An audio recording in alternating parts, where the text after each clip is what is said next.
Big Bang is the description of Shiva. Shakti came, he woke up and he roared. We have invented things which don't exist and made it real. Scientists are wondering, is existence really there or not?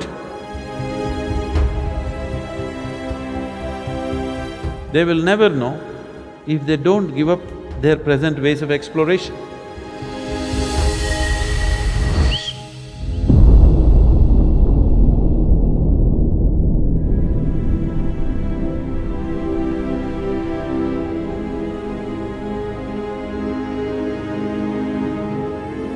They say time started with the Big Bang, which came out of nothingness. But what is the true nature of time and space? To measure time, at one time we used to have hourglasses, sand. That was like the Mayan calendar. It would run out of sand at some point. 2012, poof. Then they don't know what to do. Then we understood the limitation of something moving from one place to another, and we set up these clocks, which are cyclical. We understood, once it's a cycle, we can keep it going forever and ever, at least ever in our context. In terms of human life context, ever. We still have grandfather clocks, though the grandfathers are dead, the clocks are still on. Still working, isn't it? Grandfather stopped ticking long ago, but his clock is still ticking. So we understood the durability, the endurance of a cycle. So we shifted the clock from dropping sand to… So we are almost sometimes talking about perpetual clocks these days. Solar-powered clocks and other things are supposed to be perpetual. Nothing is perpetual. Perpetual compared to the human lifespan, yes. So when you said the Big Bang, Paul Reinhardt, who wrote a very popular book in science today, titled his book as Endless Universe. Always, the Indian way of looking at things always said, existence is an ever-expanding existence. It is endless not because it's endless, because it's ever-expanding. It's expanding beyond your comprehension, faster than your comprehension. So, it is an ever-expanding universe. An ever-expanding universe is an endless universe. So, you always see that symbol of cosmos behind Shiva's head and all these things, even this, you see, that's spreading like a ripple, because this is the symbol of the cosmos spreading endlessly, but generally in this cycle. That is why all this saligram, everything is so important for this culture, is because it signifies that symbolism of ever-expanding galaxies or universe. So Paul Reinhardt made a very interesting computer models, simulations of Big Bang. So, I happened to meet him and he was giving a talk showing his computer simulations of Big Bang. And the amazing thing is, these Big Bangs, he says, and now all the scientists are saying, there was no one Big Bang, there was series of bangs. We had a long chat, about 5.5 hours. We started talking and everything that he is propounding, where he is trying to show the simulated version of Big Bang, is the description of Shiva that we're talking about all the time. It's incredible. And he said it's a series of bangs, not a single bang.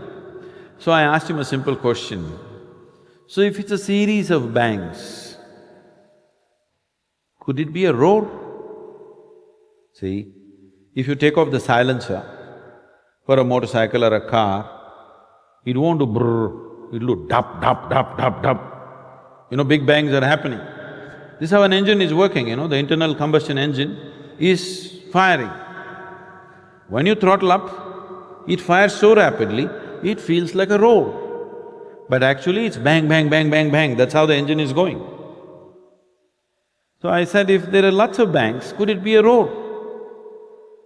Then he made a whole scientific mathematical calculations on his computer and calculated the period of time in which these bangs could have happened, and he said, well, it could be a roar. I never thought like this, but according to my numbers, he has… I don't know numbers, I can barely count my fingers, okay?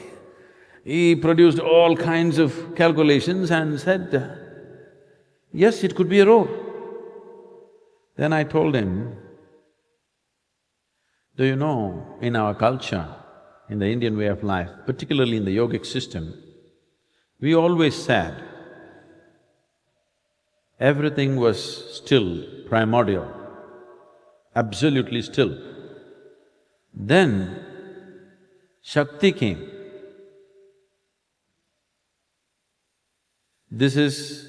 right now, what they're saying in physics is, in vacuum state, if you give some electromagnetic forces, not inside, outside, let's say there is a chamber in vacuum, absolute vacuum condition, if you apply some electromagnetic forces here, not inside, outside, immediately here, virtual protons and neutrons will happen.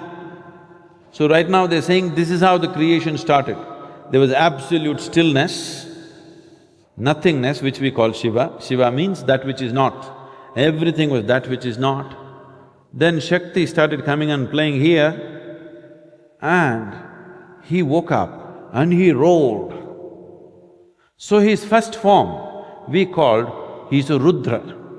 The word Rudra literally means a roarer. For the first time he roared. When he roared, he took the form of a linga, an ellipsoid. This is Shiva Purana. This is what the physicists are saying today. He's saying it's a series of bangs, it is a roar.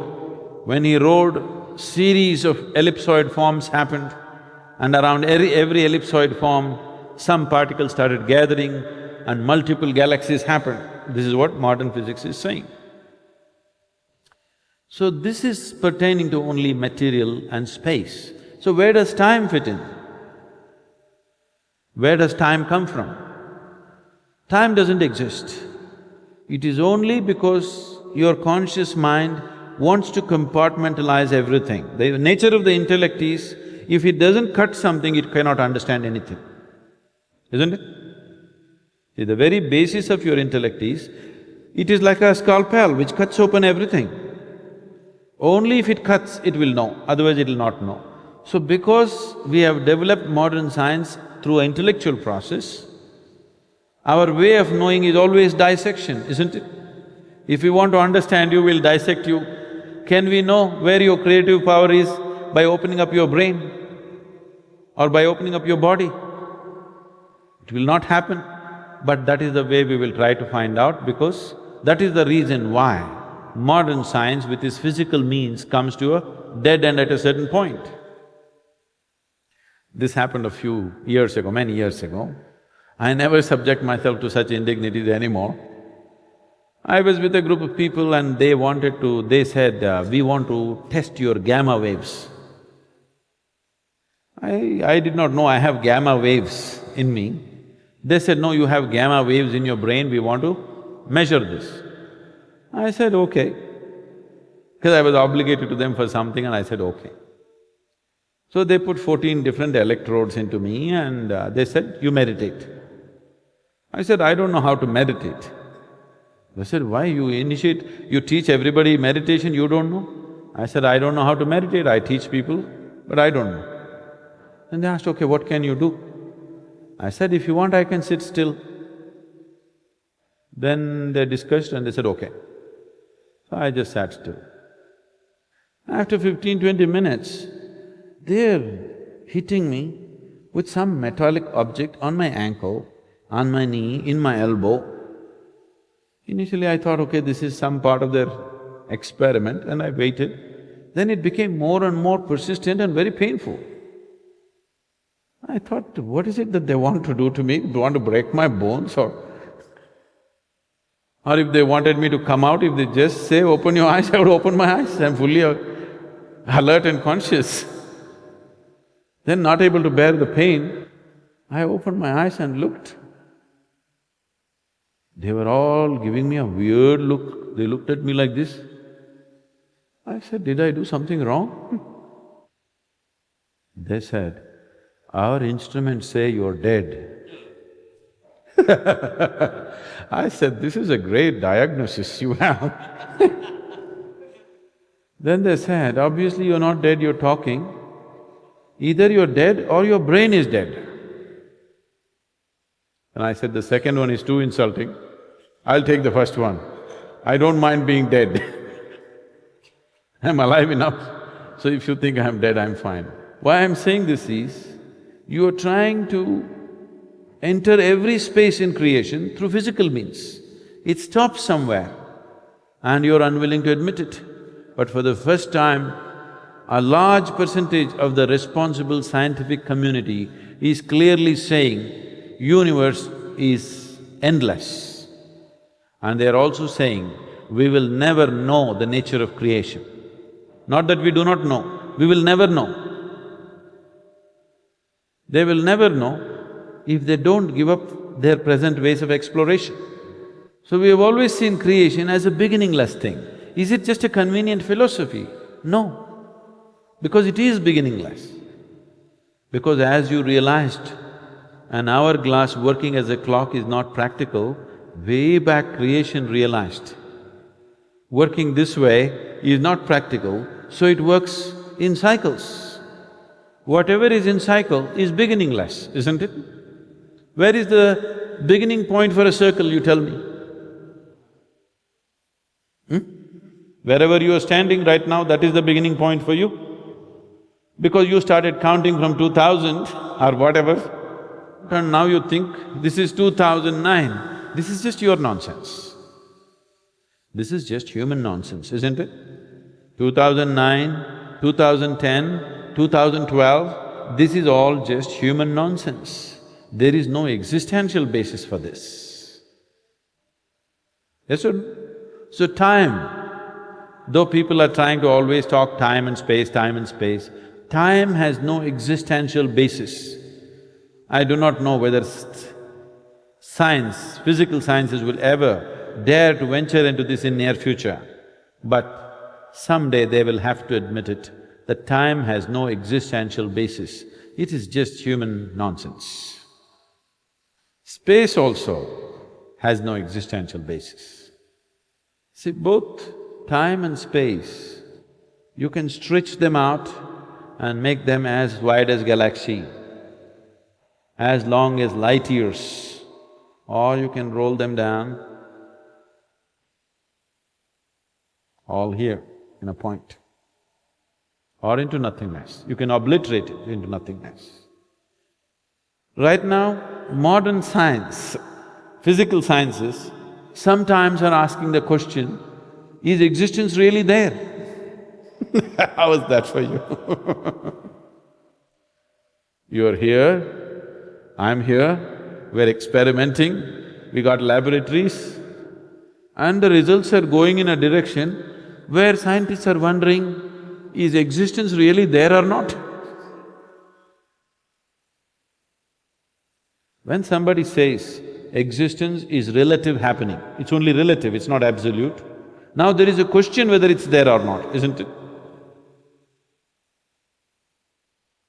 I happen to be in the home school. These 8, 9-year-old boys, they come up to me and ask, Sadhguru, is life real or is it a dream? Their words were, is life true or is it a dream? And whoa, 8-year-old kids asking me, is life true or is it a dream? So I looked at them, then I said, see, life is a dream, but the dream is true.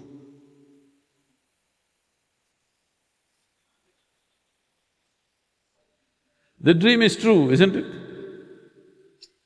So, is there time? Is there space? You are asking this question from a logical perspective. So when you ask a question, the obvious answer has to be yes or no. But that's not how it is. Because these dimensions do not belong to the duality of yes or no, is and isn't. This has to be perceived. This has to be… with a certain abandon you will know it. You will not know it by thinking, you will not know it by analyzing, you will not know it by reading a book or by listening to a lecture. If you simply sit with me, I'll show you what time and space is.